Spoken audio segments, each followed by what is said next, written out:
अब सबसे बड़ा सवाल है कि यह जंग चलेगी कब तक, ईरान और अमेरिका का युद्ध खत्म कब होगा। इस सवाल पर आज अमेरिका के secretary of war Peter Hegseth ने कहा कि आज अमेरिका ईरान पर अब तक का सबसे बड़ा हमला करेगा। अमेरिका के फाइटर जेट्स और मिसाइल्स आज ईरान पर तबाही मचाने वाली है, जिससे ईरान का पूरा डिफेंस इंफ्रास्ट्रक्चर तबाह हो जाएगा।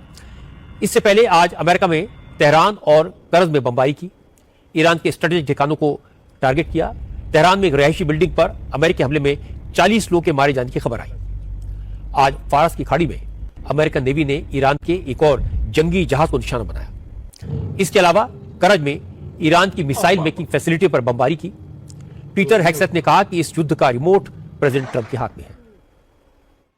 Today will be yet again our most intense day of strikes inside Iran. The most fighters, the most bombers, the most strikes. Intelligence more refined and better than ever.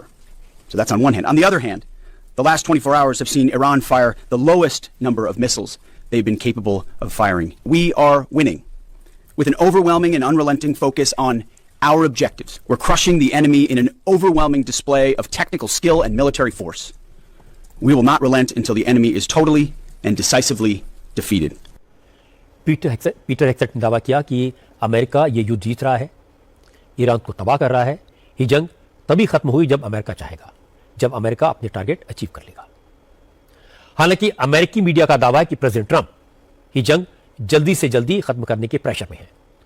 Wall street journal ने report किया कि कुछ advisers ने president Trump को सलाह दी है कि वो वॉर से निकलने का कोई रास्ता निकाले, वरना तेल के बढ़ते दाम की वजह से उनका पब्लिक सपोर्ट घट सकता है और इस साल होने वाले मिड टर्म इलेक्शन में रिपब्लिकन पार्टी को नुकसान हो सकता है।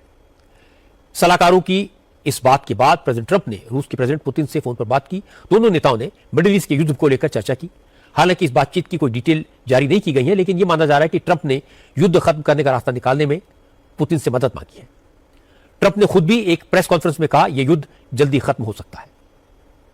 Well, I think you could say both. It's the beginning of building a new country, but they have no navy, they have no air force.